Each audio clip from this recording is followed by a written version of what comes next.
All right, but here's the real question. Can you hear me?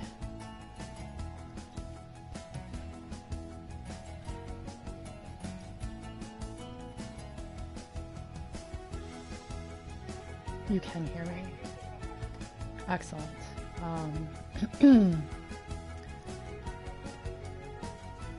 The PS4 tried to tell me when I plugged in this microphone that there was no usable microphone, so don't know what the problem was. Oh, we got like 2 minutes before class is supposed to start. Oh, that is a good question. How is everyone doing?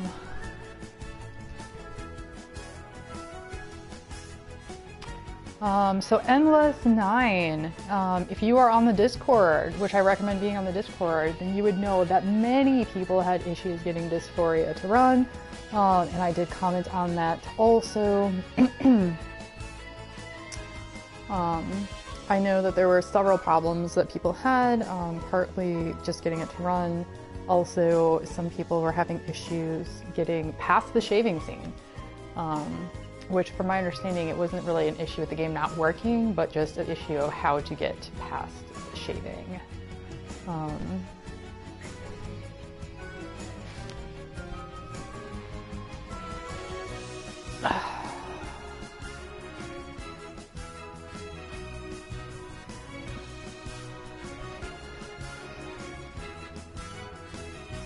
So here's the thing with the Discord. There's you know, a lot going on in the general channel that no, it's not required and you could not be in it. I wasn't trying to chastise you for not being there, but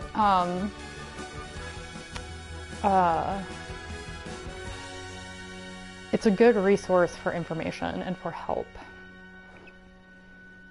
You shaved the whole mustache and it still wouldn't advance? Oh crap, is the game volume really loud?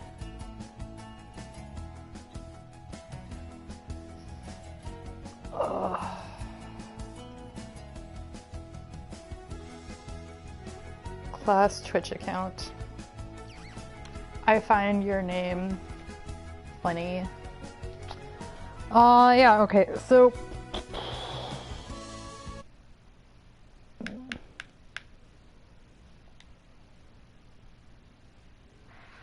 oh, I hit the wrong button.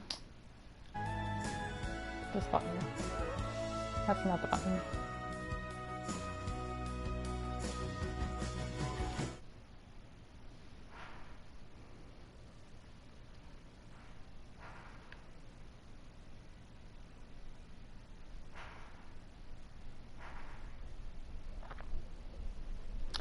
Wait, all right, hold on. One thing at a time. Let me get this volume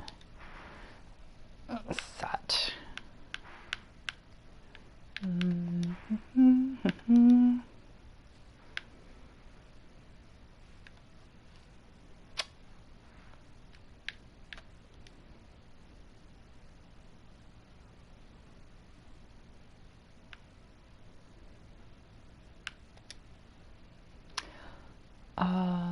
All right, I am testing the microphone. Whoop, that's a little high. Peeking. Okay, that should be better, I hope.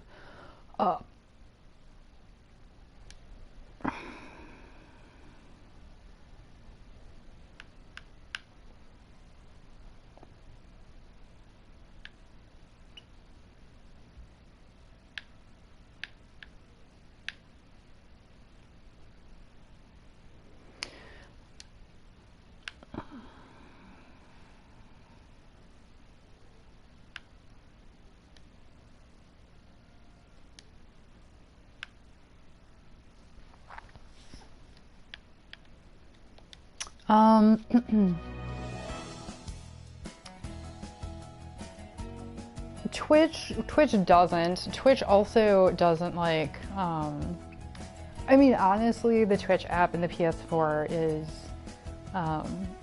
it's designed for simplicity. It's designed for noobs, so there's not a lot of options, or the options that they have are very restrictive, and I don't like it.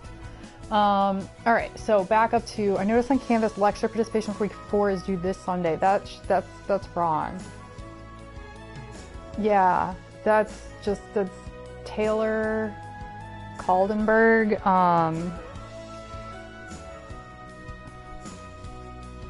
My bad. Are you sure it's the lecture participation and not the discussion participation? Because there's other things that are due the Sunday before a lecture. So that's why I asked.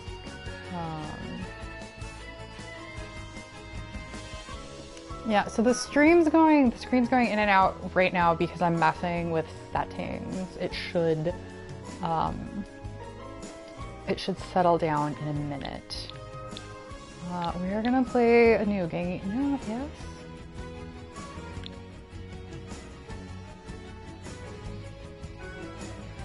I don't think I have any sample games set up yet. I'm actually relatively new to Sims 4. Yeah.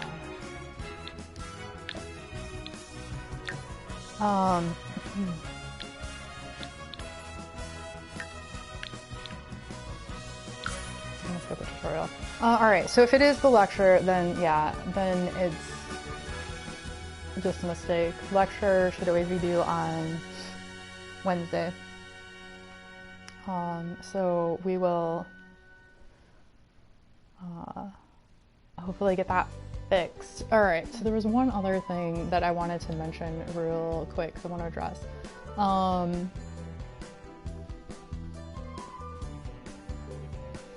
All right, so this question about is dysphoria the gamification of a personal experience?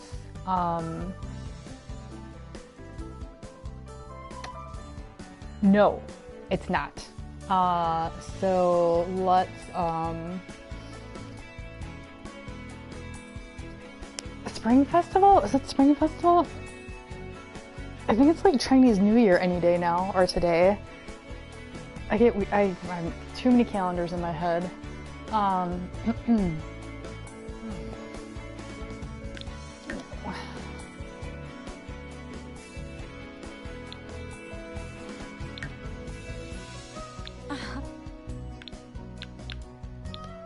Oops, well, that's not what we wanted.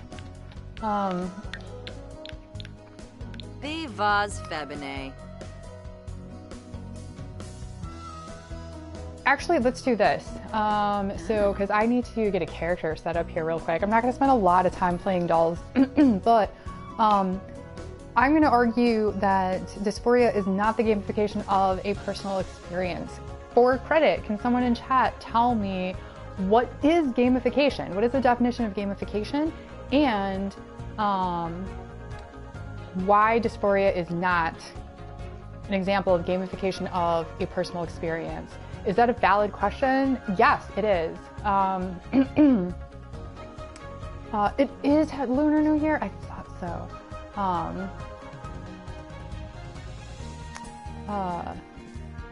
Yeah, so I already forgot who asked that question, but excellent question. That is a great for-credit question. And then also, if people can answer it, that would be great. What are we gonna make? I'm gonna say...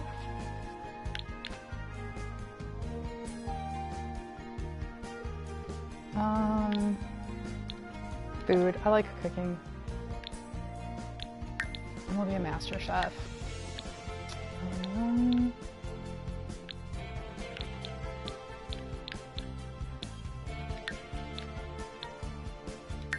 Oh.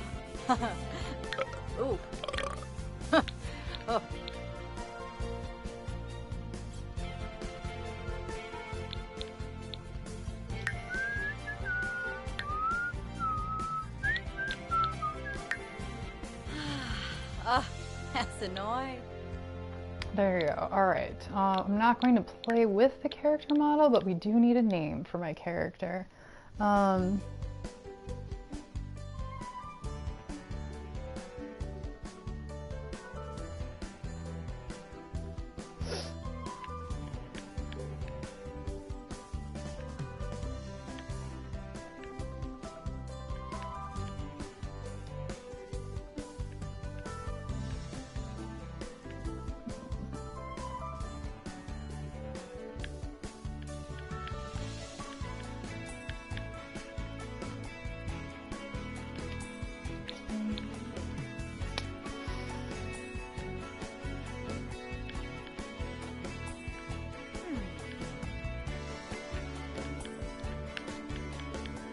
anyone is wondering where I'm coming up with these names,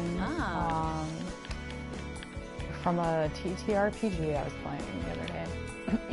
All right, Jane Rutherford, and we are just gonna have her look how she looks.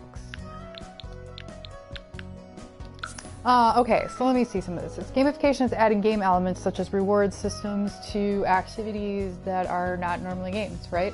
That is the gist of what a lot of people are saying. And yeah, so that's true. It is like badges is a big one. A pretty low bar for gamification, but you know, you do a thing and then you get a badge for it. Let's do Willow Creek. Newcrest is very empty. I actually bought a couple expansion packs and then haven't downloaded them yet. All right, so yeah, we got a lot of really good answers on what gamification is. I'm guessing that some people have answered the is dysphoria, or why dysphoria is not an example of gamification. But Jay Schwabel, actually, that's a good one. Oh no, I just scrolled too far. Dysphoria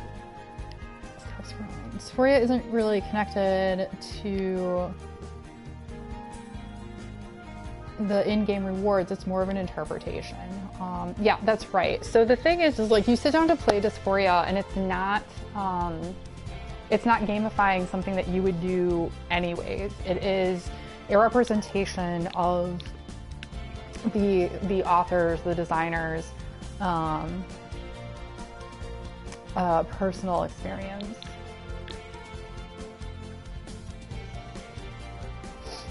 Which is very different because it's not something that you would do anyways. So let me give you an example of gamification that I find very fascinating. So I was living in Taiwan many years ago. This is literally the only reason I know roughly when Chinese New Year is. But anyways, oof, my neighbor is very close to me. So apparently there was a problem with like tax evasion. Oh, that's right. I was going to try to turn the game down in here. So I don't want to turn my mic up anymore because it looked like it was maxing out when I went to check it. But we can especially turn down the music. Music gets very repetitive.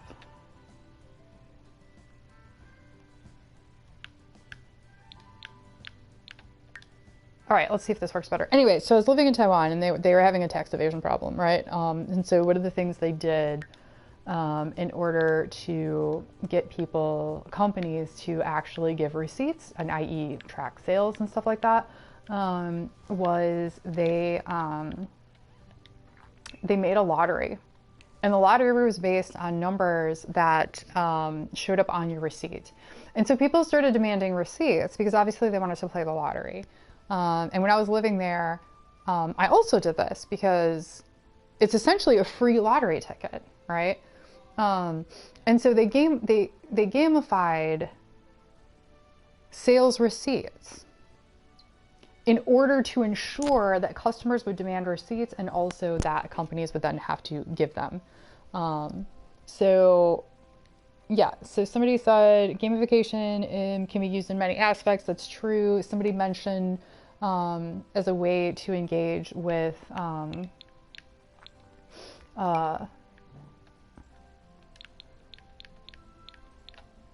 customers. That's also true. In the case that I was showing or talking about, obviously that was the case. So yeah. All right, but enough on gamification. Let's cut that off here. 243. We obviously all got that, so we are good. Besides, that was not actually the topic for today, so there's that also. Okay, what were we actually talking about today? We were talking about what is a game, but actually we can maybe kind of tie these together. That's actually not what I wanted. Go away.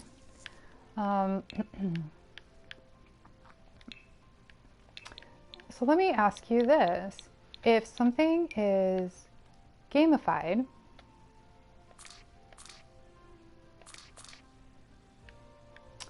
I want to open it up this way. Right, so let's take the lottery receipts as an example right here. That was gamification. Does that also then make it a game? What is a game? So I'm going to obviously talk about this a little bit, but for credit, let me specify exactly what I'm looking for here. For credit, of the definitions that you got from any of the readings, videos, etc. for today, for what a game is, which one do you agree with the most and why?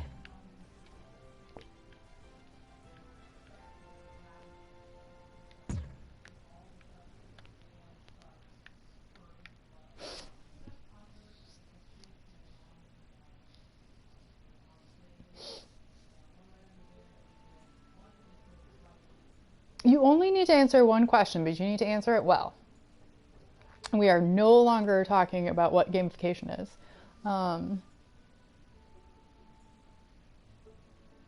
Oh, did I miss something? Okay, why do you say Animal Crossing must not be a game then? That is bound by rules and constraints meant for the participants to work towards. So that implies that there has to be a goal. There has to be constraints. That makes sense. And why do we like that?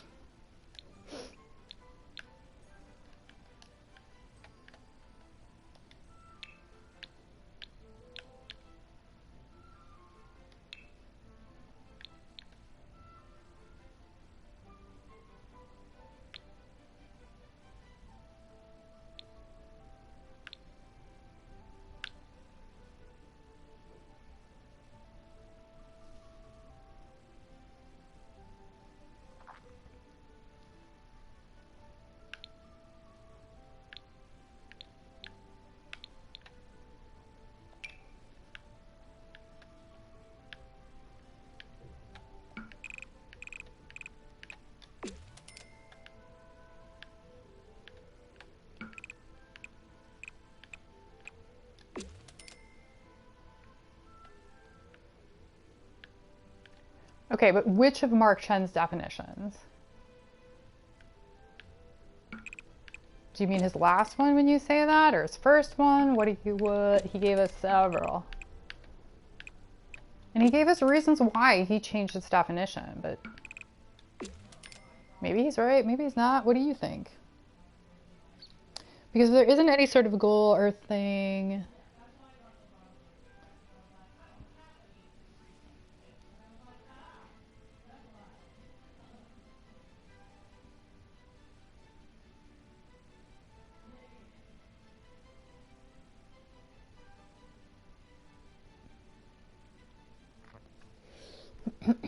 So let's talk about goals, because a lot of people are using this word goal, saying that there's something, that you get to. But what?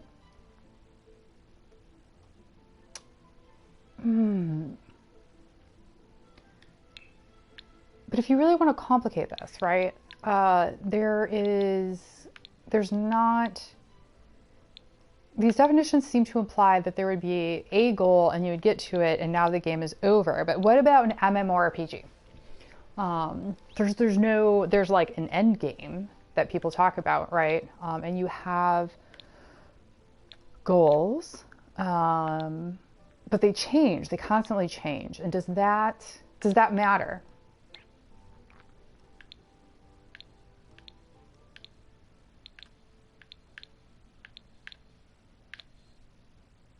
For you people who are seeing that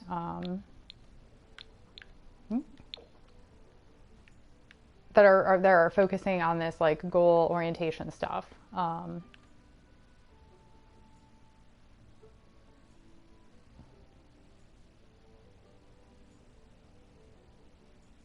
Okay, so somebody just said, sorry, I missed the name, that it doesn't matter because a goal can also be one that the player provides. It's very interesting to think about, right? Because of the game I am literally playing right now. I set aspirations at the beginning, and what that is, for those of you who aren't familiar with Sims 4, is that was me setting goals for my character.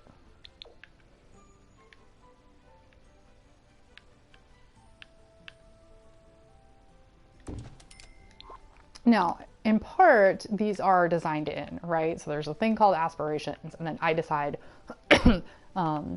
how that will look, right? I chose the ones that I wanted. But there's also a lot of things I could do in here that have nothing to do with that, right?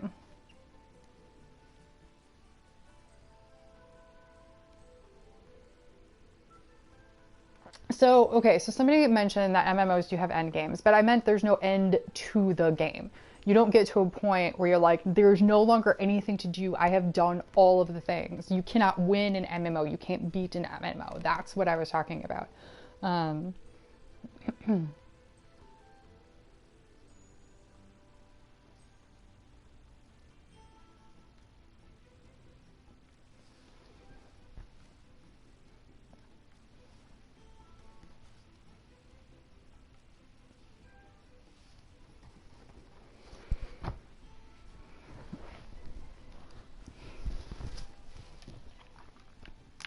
The kitchen.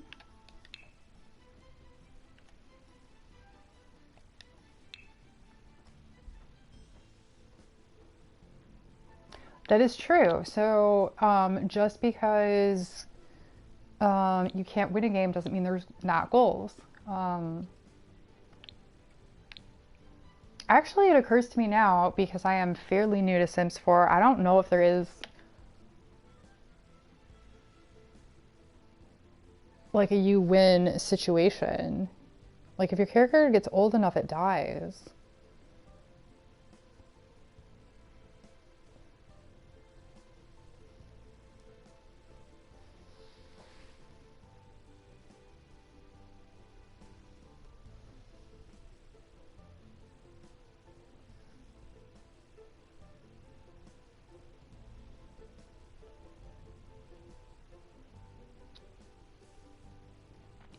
The real win condition in Sims 4 is death. You can turn off aging. I didn't actually realize that. You can also play potentially infinitely, because you can have your character have a child and then you just play the child. So that is also an option.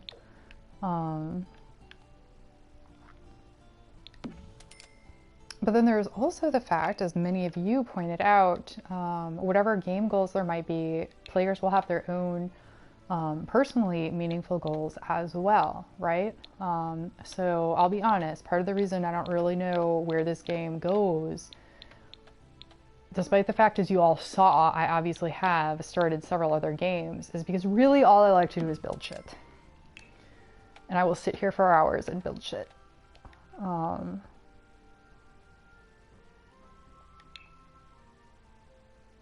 And basically treat this like Minecraft in creative mode.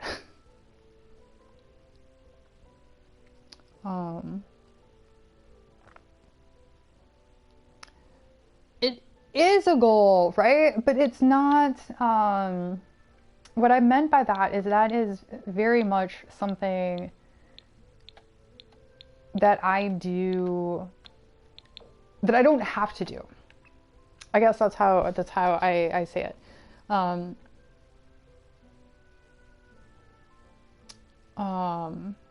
that make sense? This is not a very, I was gonna say linear, but that's not right. So here's why I chose Sims 4. One, because I have it. And I'm only willing to spend so much money on games for this class. But also,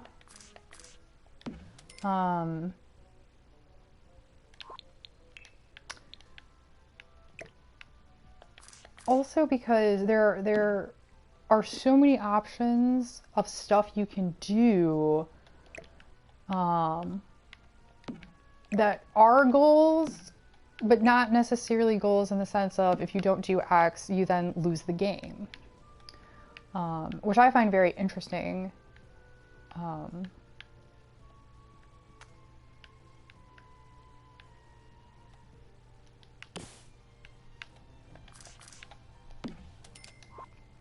Because then it adds for a lot of replayability. And then it can also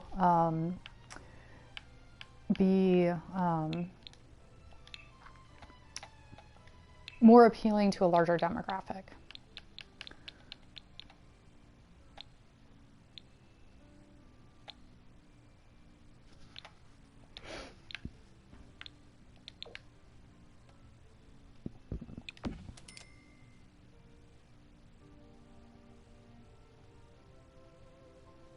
Okay, so that's a good question. Is the idea of Mark Chen's meaningful interactions, and that meaning comes from the player. They create goals, if any. So here's the thing. Meaningful interactions is, so yes, it is kind of both ways, Choco Cat, if you're referring to class Twitch account. So on the one hand, it can be that things become that the player puts meaning into it, but the game also puts meaning into it, right? So in Sims 4, for example, the relationships you have with people are meaningful, and it actually, like, you get these little bars that will show you what other characters mean to you. But then there's also, and so it's like a meaning within the game, but then there's also the personally meaningful things. By which I mean, what I'm trying to say here is, like, players get attached, and then these relationships matter to them. I had a friend in a class once who was not a gamer and was talking to me this one time about how she was very confused because a friend of hers from another class was talking about how she was really upset that these people got divorced, and it took the person telling me the story several minutes to realize that she was talking about Sims 4. Or no, it wasn't 4 at the time. When did 4 come out? I don't know. It was one of the Sims. But it's also that when you do something, there's the emotional reaction of attachment, but it also, just in the sense that it means something to you, which doesn't have to mean something deep, right? So it could be,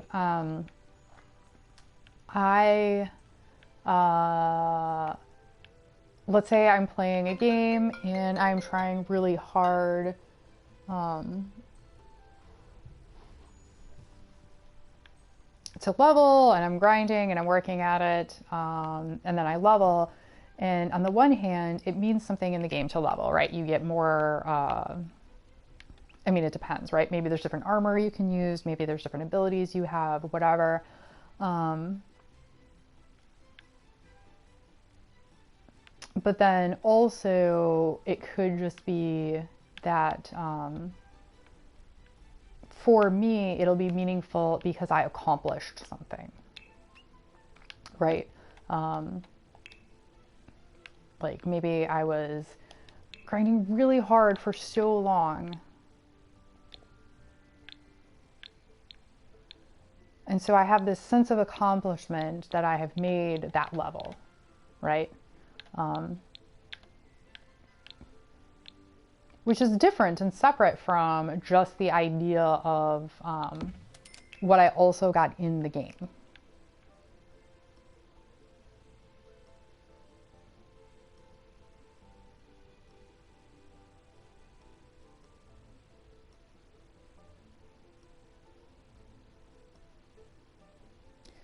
Interesting.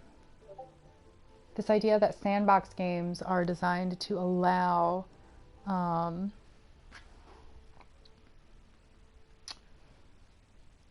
the person to find meetings. So that makes sense because they're so open, right? Sandbox games are fascinating for many reasons, not the least of which that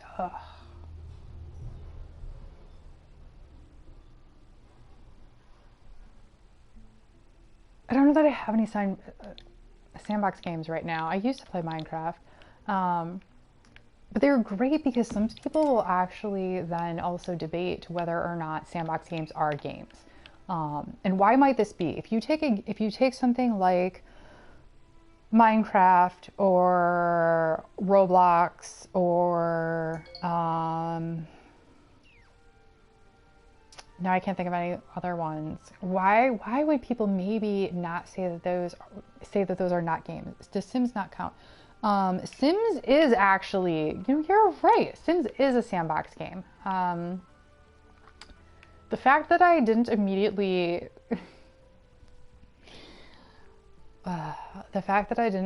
realize that while I was literally in build mode, which is basically sandbox mode, is kind of ridiculous. And probably because I'm being distracted by my phone that I forgot to turn off. So let me just silence this real quick.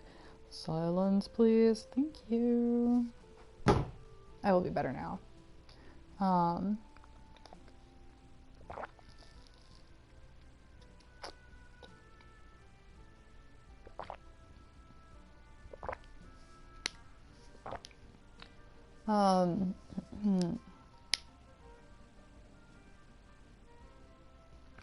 Well, here's the thing with Minecraft, it also varies because you can play the game in creative mode where all you do is build.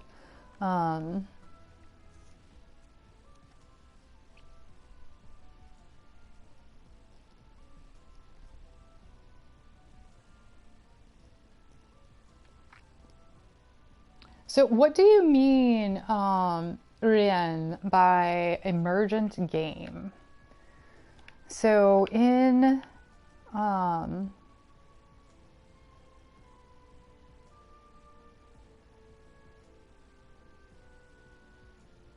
I often talk about emergent play, and that was on my list of things to talk about for today. But play and game are not the same. So I want to know, what do you mean by emergent game?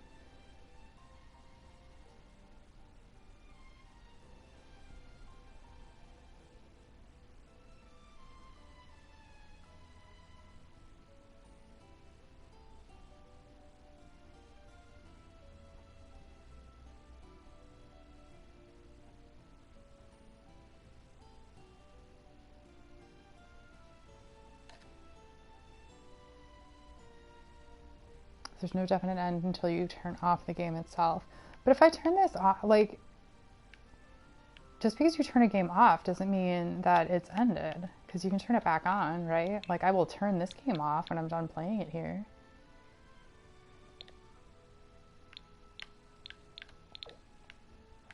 But I could save the game and come back to it later.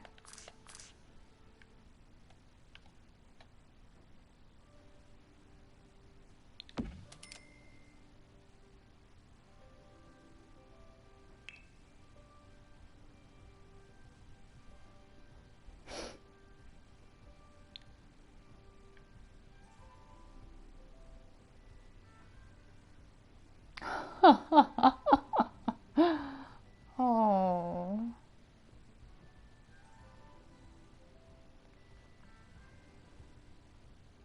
I mean, you can choose to no longer play a thing.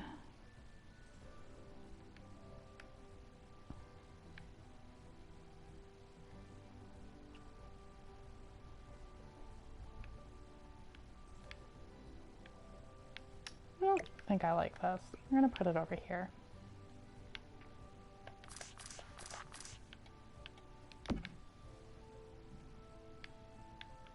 I may or may not get to doing anything other than building. I think we'll see. Let me ask you this. If all I did was build a house and then leave, does this count as playing? Does it count as playing a game?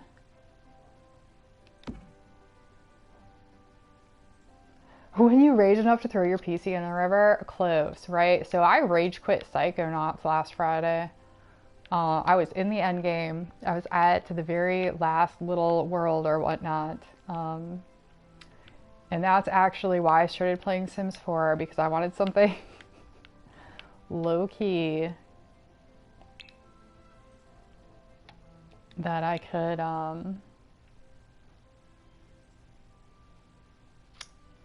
something low-key that I could play.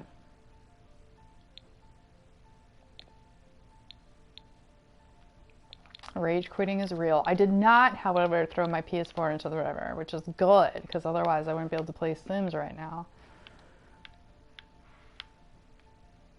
Can I go higher? I feel like that's really low.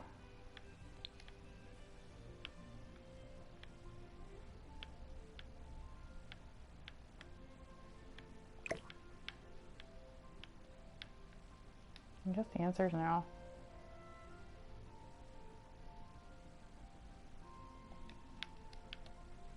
So I'm curious. Somebody said that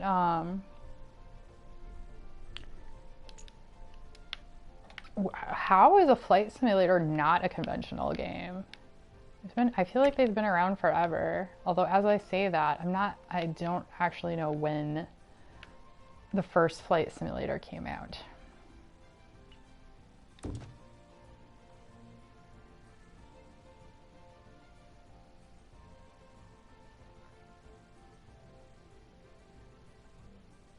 All right, so if playing the game is interacting with the game, you don't even need to be accomplishing the goal. So I would actually agree with that. I would say that playing a game is whatever you're doing and interacting with it. If you are directly interacting with it. If I am, for example, watching somebody play something on Twitch, I would not say I'm playing that game. Although that opens up a lot of interesting questions because I am still interacting with the game. In a way, aren't I? But it's an indirect. It's an indirect interaction because I feel like it's more about interacting with the streamer rather than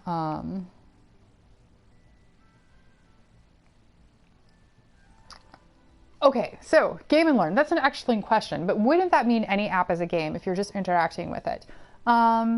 So no, because I am also interacting with the couch I'm sitting on right now, but that doesn't mean I'm playing it.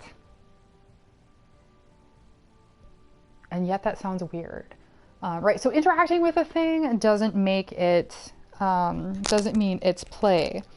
But I think that in interacting with a game, you are playing it. But that's only because we have in English this idea that you play games. We don't say you interact with them, right? So then the question becomes, what is a game that when you interact with something that makes it play?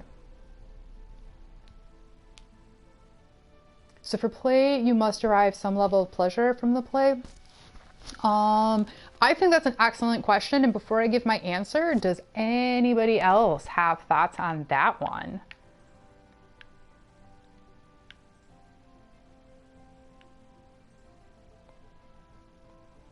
It's not all just a difference of English definition. No. This is a theoretical discussion to dig deep into what these words actually mean and what these concepts mean.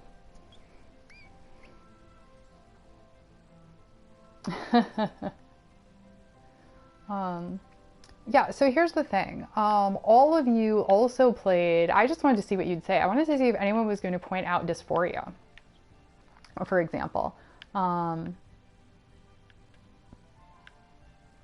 Because y'all played dysphoria, and you could easily call that having played the game.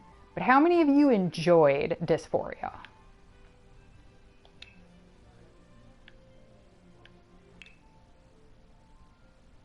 Not necessarily pleasurable, but meaningful. So that is a good way to think about it. I think as long as we understand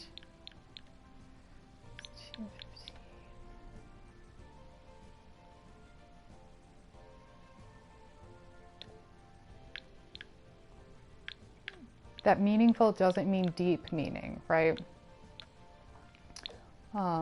Take even just this game right now.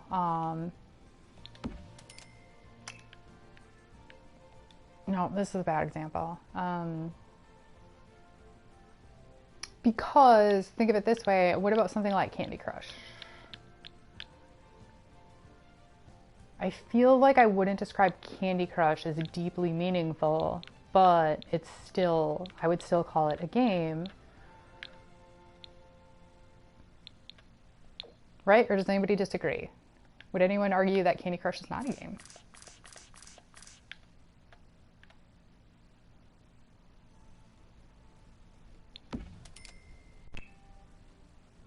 I mean, that's what we're trying to get at here, right? Like meaningful as in, does it have purpose? Candy Crush could still be meaningful in the sense that it could be distracting, and maybe I need distraction in that moment. Yeah, it has some effect on you. It means something to you, and sometimes that's a little bit, right? So like, a lot of times we don't think about meaning unless we're talking about deep meaning. But lots of things have meaning to us that we just don't really think about. Macaroni and cheese is meaningful to me. It's my favorite food, and I absolutely love it. Absolutely love it. All right, I'm just trying to think real quick. And what do I absolutely need? I have a kitchen so I can eat. I have a bed so I can sleep.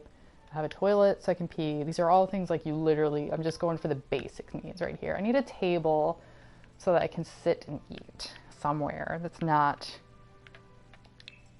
on my bed. I should probably do a living room or something too.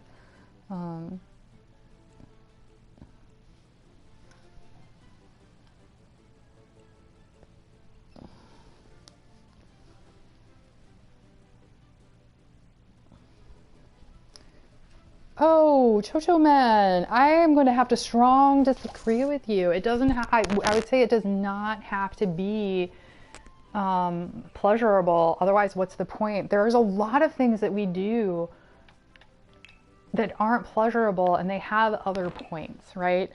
So let's take, for example, maybe we should move on to talking about engagement here. I just realized we've been talking for a long time about this.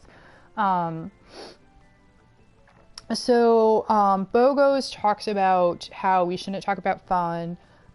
There's another article that I used to assign, but there was an uproar of people telling me that it was too hard, so I stopped assigning it. And that was by an author named Malaby, and you're actually going to read one of his other things later. Actually, he's going to guest in this class later in the semester. I forget when. And he also talks about how fun is not a word we should talk about because there's a game that I will actually play for class. When we talk about empathy, whatever day that is, I'm going to play a game that is called This War of Mine. And it is not a fun game at all. It's kind of depressing, and it vaguely makes me feel like a bad person every time I play it. Either that or I die. Well, no, because when I die right away, I also feel like a bad person. But it is a game, and I have played it several times. I did not buy it just for class.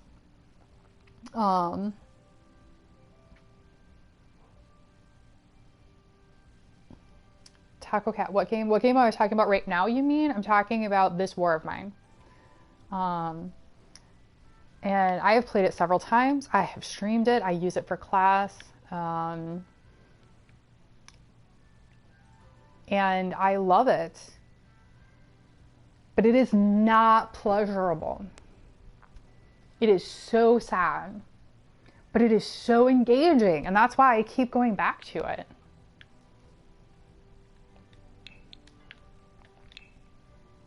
I still have some money. I should get a TV, yeah? Oh, and a bookshelf. Gotta have a study.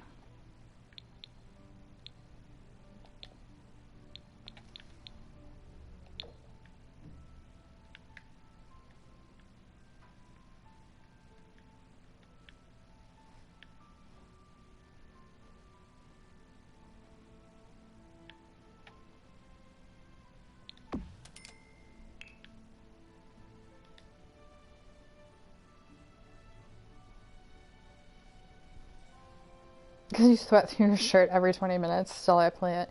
Yeah, I mean, so here's the thing. Oh, I also like horror games. Again, I wouldn't say pleasurable because it is very much a love-hate relationship. But we play these games. I'm just going to say we right now to mean like people in general. We play these games because they're engaging, because it is an experience that we want to have. Because at the end of the day, humans are not just pleasure seekers.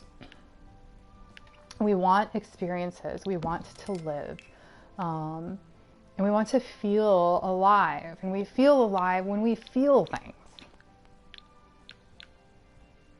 I'm feeling very green today. I don't know if anyone has noticed how many green things I've bought for this house so far. So when we talk about this idea of engagement, when we talk about how things are not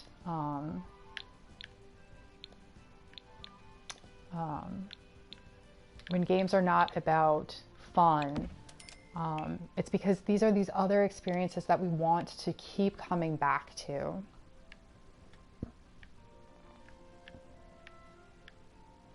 Right?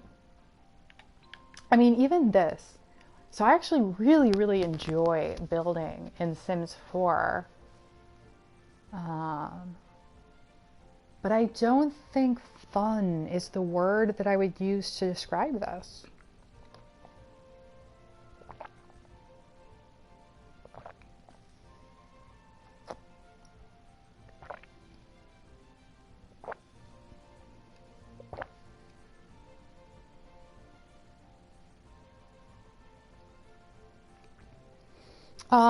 Yeah, so there are, satisfying is a good word. I actually find the building mode in Sims to be meditative. This is why when I rage quit Psychonauts, which by the way, Psychonauts is a phenomenal game and everybody should go try it. The fact that I rage quit it at the end is for other reasons. I am not good at jumping puzzles. Anyways,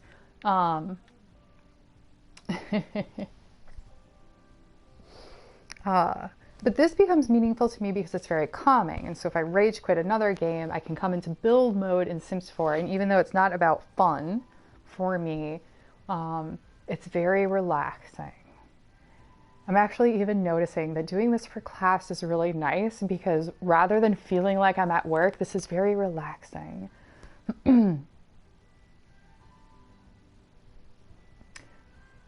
Yeah, because the circus is the end game, right? Or was I wrong and I was not in the end game?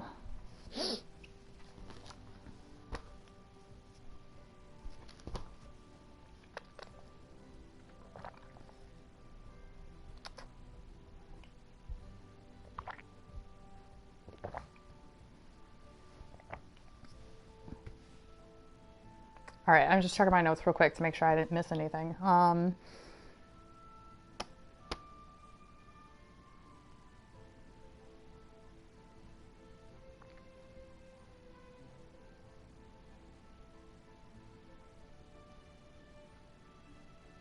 Ooh, yeah, okay. So there was one other thing that I wanted to talk about. So Chen actually talked in his article about how educational games often suck. Now, this is funny because he is an education person.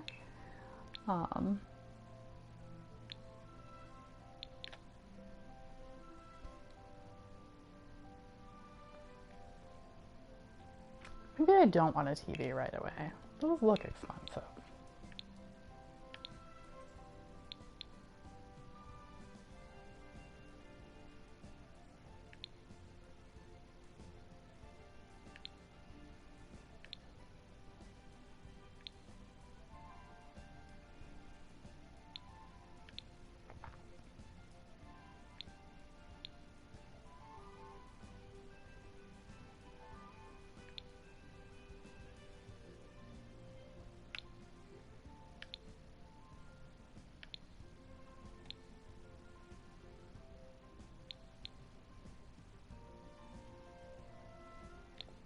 This looks comfy.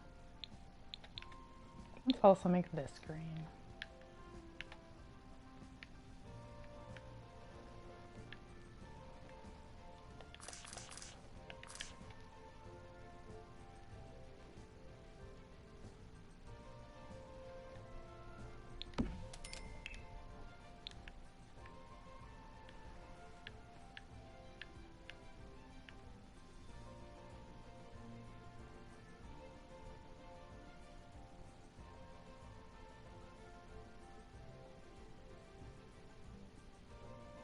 Showing off the 2014 TV prices, right?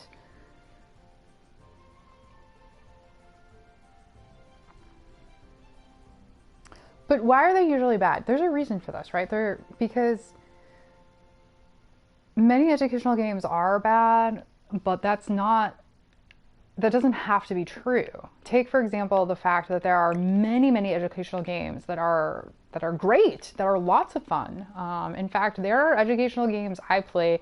There are straight up children's educational games that I will play for fun because they're engaging.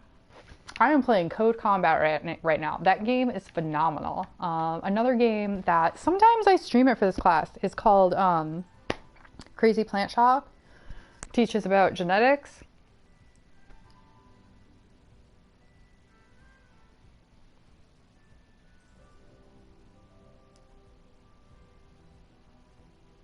Yeah, so Pretty's Flaccos.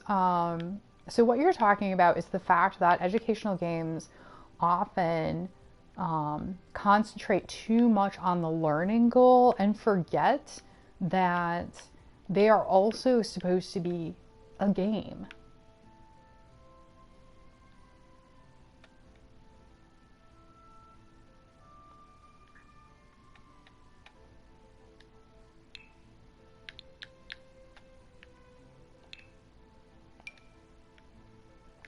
I considered not putting a wall around the bathroom, but I feel like that would be weird.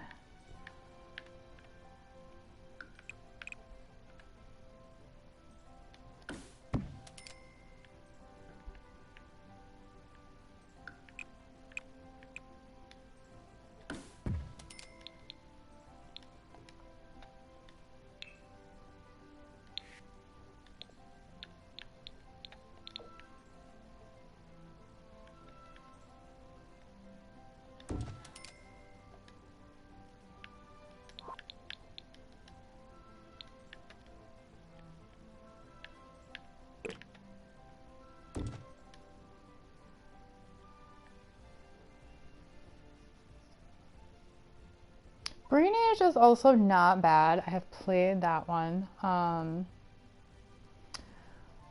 So puzzle games can be educational or not. It kind of depends on which one you're talking about.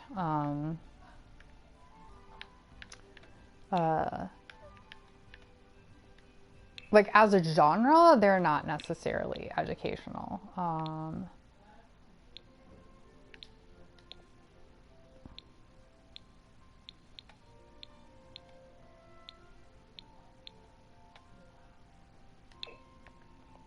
All right, I'm gonna do this because I think blue and green go well together. Oh, you know what I forgot? There's no lights in this house, and there's also no windows. That's gonna be a problem.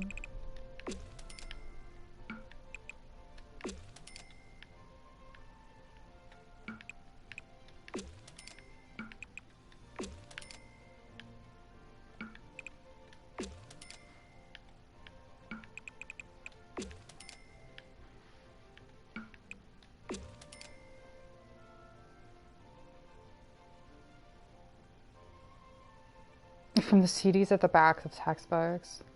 Wow. There are a lot more than that. There are some you can download for free or play online for free or are standalone. When I was working as a game designer, I actually made educational games. Of course, this also means, of course, I'm biased, that I think they can be good. Right, so but the game that I made was a standalone. It didn't come with a textbook. Ironically, even though I thought it did just fine without a textbook, we ended up writing a workbook later because parents didn't believe their kid was actually learning something without seeing worksheets.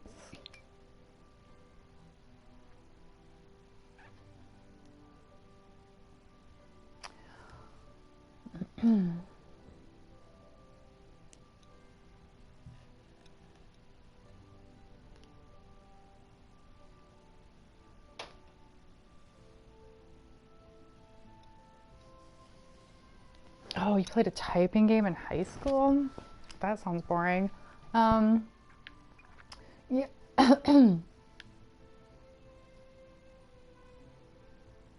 Elsa dentist games? I don't know what these are. Oh, for dental health hygiene. Got it.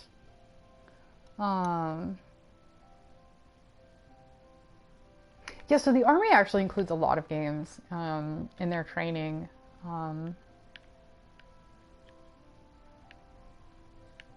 Games can also be used for various mental health things, but we will talk about that later in the semester.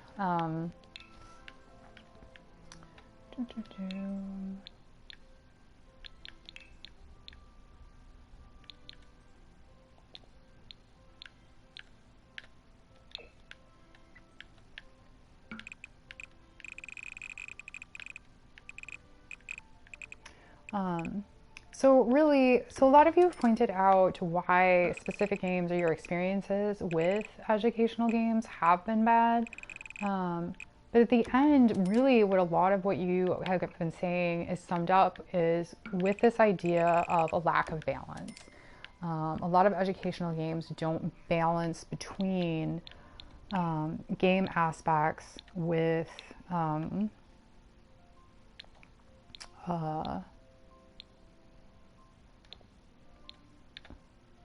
the actual learning objective, which is a huge problem, and it makes games not fun. It makes those games not fun.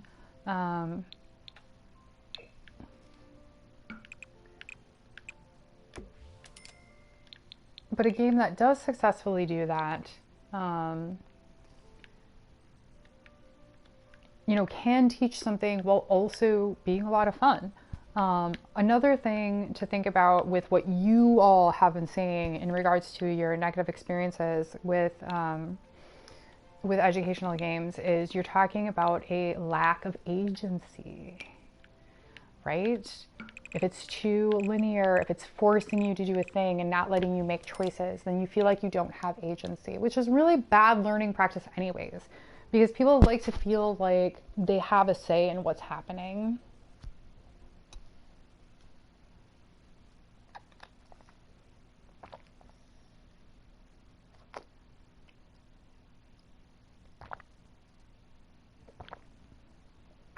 Kuman, yeah, so that's actually true. And I literally ran into this when I was working in industry, right? So this is why we ended up publishing a workbook to go with the game that we made. Because parents saw their children having a lot of fun with this game, and they were like, but how do we know that they're learning anything? And here's the rub. I would, as a part of my job, sometimes go in and like interview kids. They did that because the game teaches English, right? And so part of what I was doing was just seeing, like I would interview them completely in English because we wanted to see, like, do they understand? Can they speak, right? And parents would always be talking to me and the other people in my company because they were not convinced that their children were learning anything. And the reason that this is like really kind of weird is because they didn't speak English. So we had this struggle of dealing with parents that didn't speak English who believed that their children were not learning English because it was a game and not something else and not a book. Which is hilarious because the worst way to learn a language is going to be in a book.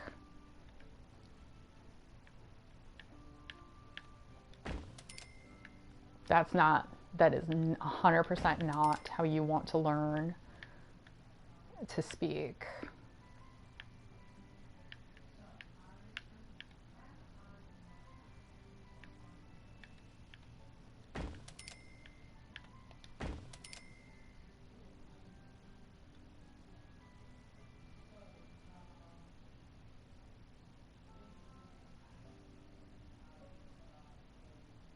Yeah, That is a good one.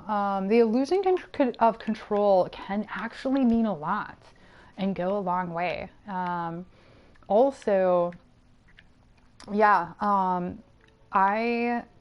you can learn so much English from video games or any other game for that matter. My first experience playing any Sims was Sims 3, which I played in Chinese while I was living in Taiwan, which might seem weird because I was living in Taiwan. I literally had native speakers all around me. Why was I playing Sims? Well, because sometimes there's typhoons and all you can do is sit in your house. And I can only watch so much TV. So I bought Sims 3. This house is really ugly.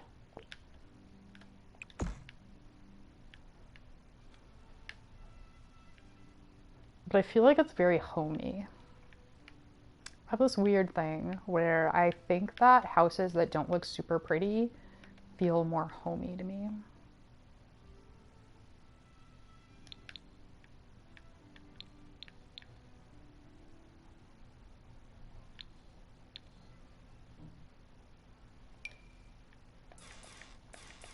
I don't know if this is gonna work.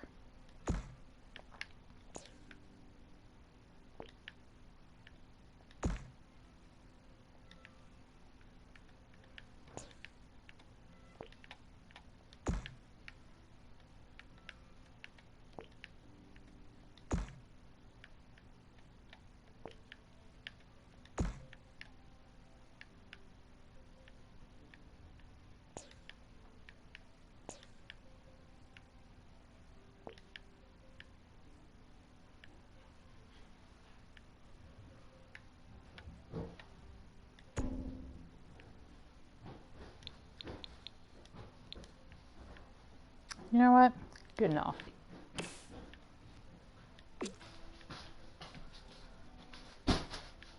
Oh no, not good enough. That's real gross. What's going on back here? What did I just do? Wow. You know what? I'm just gonna get rid of this. Yep, that was the correct decision. Anyways, I got distracted. So language games. Yeah, no, Sims is not made for education, right? But I used it to practice really just reading because the Sims don't speak. It was really actually probably not the best option for a game, but it was available.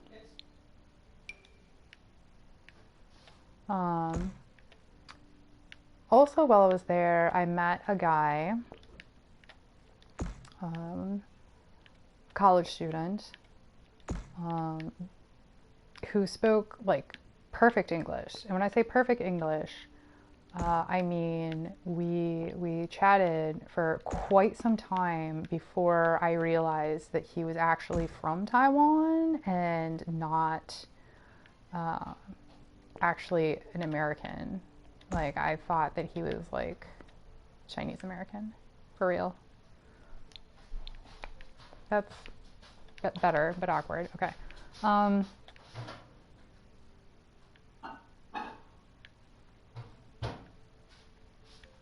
Good enough.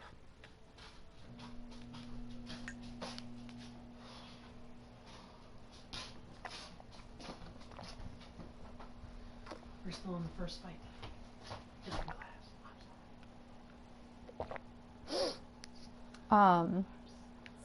What was I saying? Oh yeah. He played World of Warcraft. So he played on American servers, which meant that he could, talk with Americans, practice everyday language, downloaded the game in English.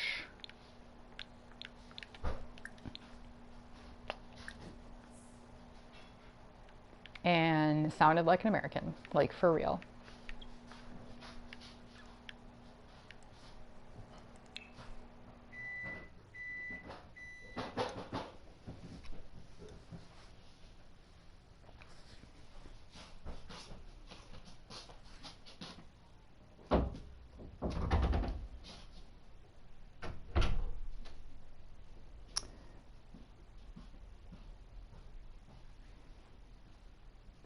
Yeah, so the structure of school is all right, what do we want to be? Right, you want to be a chef. The structure of school is meant for control more than learning. Y'all realize that, right?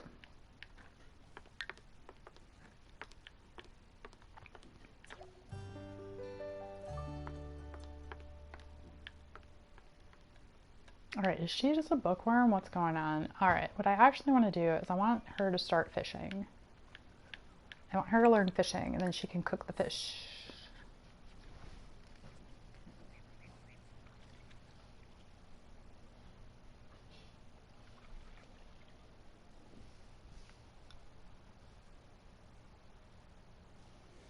Yeah, I mean, because games don't have to be competitive.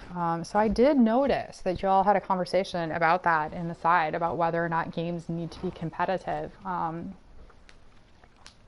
That is a common form of engagement in many games, but it is not necessary to something being a game. Also, I'm like really cold, so pardon me. I'm gonna have to hood it up right now.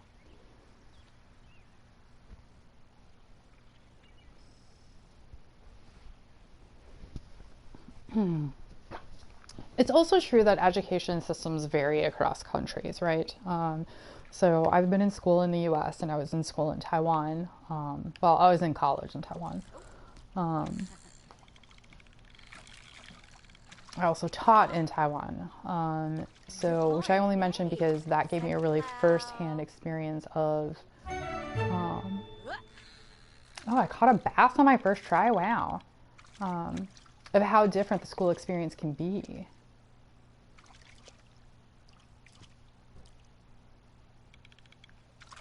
You watch these streams with your royal python. You have like a snake python. Pixar, it didn't happen.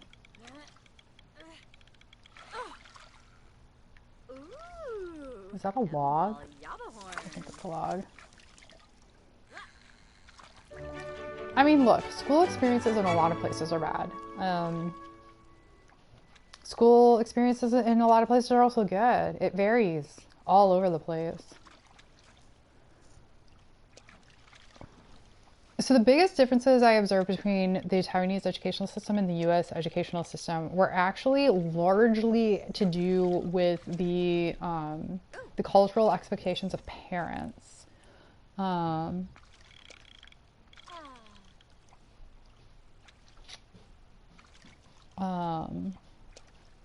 Don't submit it in the participation because I don't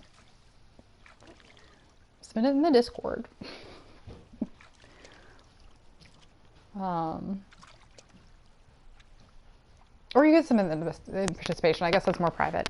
So what do I mean by that? I mean the fact that like everybody went to bushibans. Bushibans are after school schools.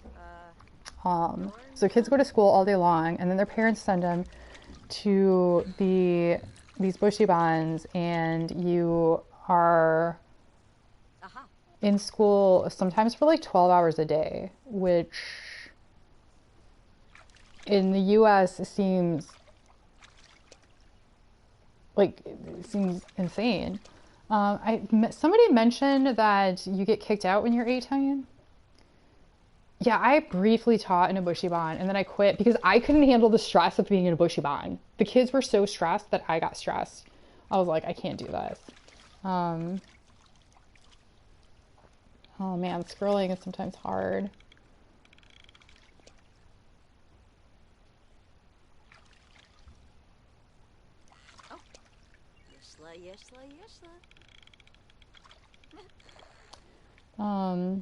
So not all US parents will kick you out when you're 18. Some do. That is 100% a thing.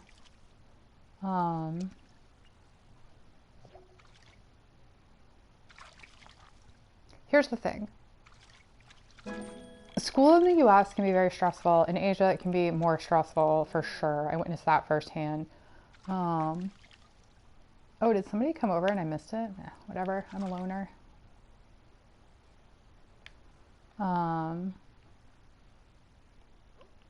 But I mean, it's basically a job for kids, right?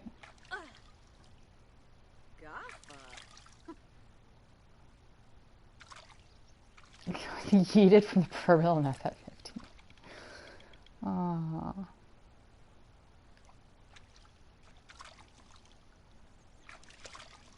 I mean, you see it a little bit in the US. So there are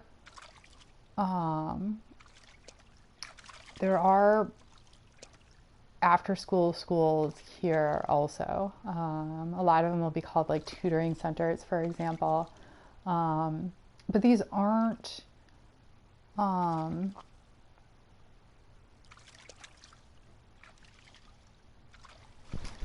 as common as they were in Taiwan.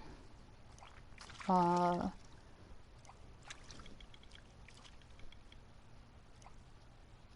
am actually not familiar with Kumon.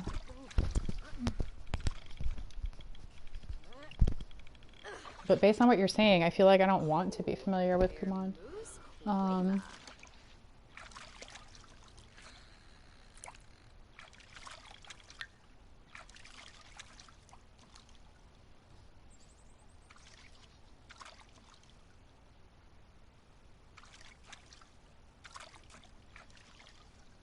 Oh.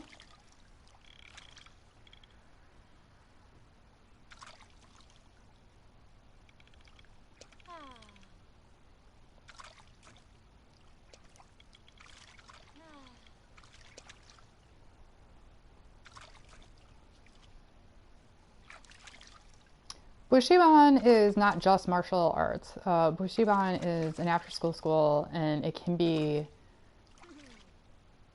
anything. There's English Bushibans, there's martial arts Bushibans, there's math Bushibans, there's English, like whatever. All the Bushibans. That's a huge industry in Taiwan. And also, yes, Bushiban with an X is the correct spelling. Well, it's the correct spelling if you use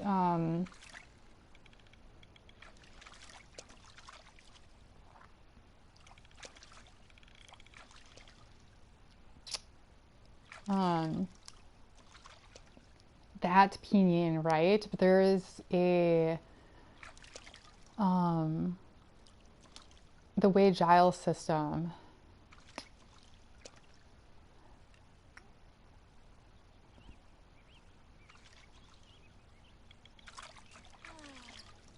Yeah, so honestly, here's the thing. So the Taiwanese traditional Chinese pinyin, like now, a lot of people don't use. Is this a sewer drainage? Whatever works. Okay, so Taco Cat, what you're talking about, actually, hold on, because I can explain it to you. Did we cover all our things? We did. It's 3:44. So class at this point is pretty much over. I'm going to explain to Taco Cat how shu becomes shu in traditional, which you actually mean Wade Giles, because traditional refers to the character system. Wade Giles was created by two guys named Wade and Giles, and they mainly had traveled around and learned a form of Chinese in the south of China. And if you listen to the other, I forget which language it's based off of, but it actually wasn't based off of Mandarin. But they did not realize that there was more than one Chinese language, but more than one language spoken in China. And so that's what happened. And that's how the XO becomes HSU in traditional, is because they literally developed it based on a language that was not Mandarin. Whereas the XU, shu, that you're talking about that is pinyin used in mainland China, was developed based off of Mandarin. And that's why when you take Wade Giles and you try to put it on Mandarin, it seems weird because it was developed for something else. So I mean, unless you're really deep into history, I imagine a lot of people don't know that. Um, because Taiwan was my area of specialty, I had to do like some deep studies into the history of the language and the island. Um, but as you pointed out, like it seems awkward to put that system on Mandarin, and they speak Mandarin along with Taiwanese. Um, yeah, exactly what I was gonna say, Taco Cat. Like I saw the Wei Giles system, but like I know the regular pinyin and I could use that everywhere. You're talking about the Bopo Mofo? Yeah, I tried learning it and I even got like a little thing to go over my keyboard and I just couldn't. Um, I just couldn't get into it. It was too hard.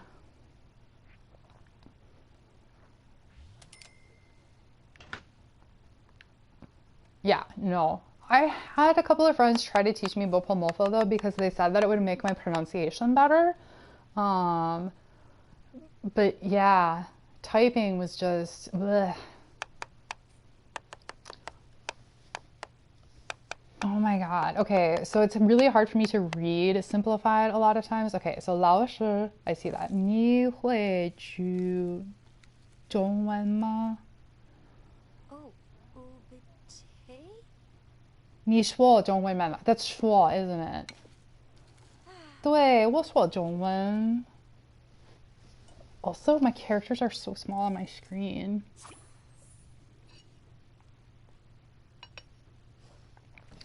Wait, 我说中文。可是，现在我没有那么多机会练习，所以我觉得我说力退步。Well, okay. Huh. I am not so cool, but thank you.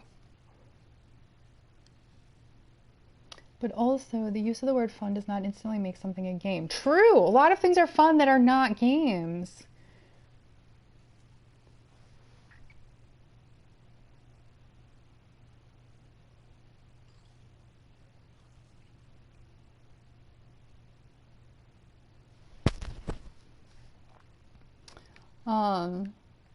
Right? I mean,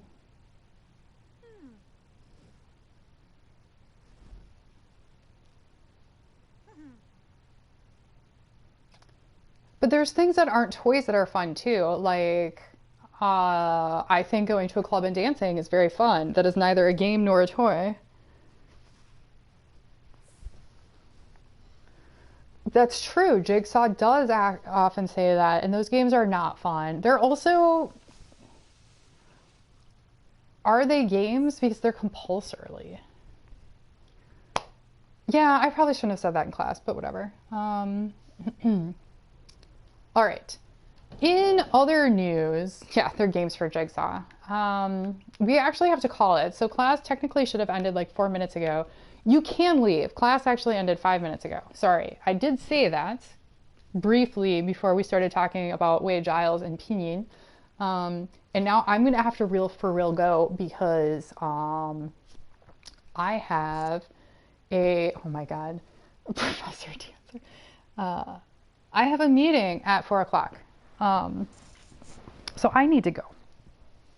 So yes, thank you. And if you have any questions, I will be around on Discord. Like in general, if you ever try asking, 不客气, 谢谢你们.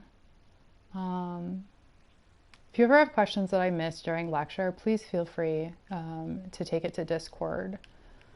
All right, let's get out of here. Bye.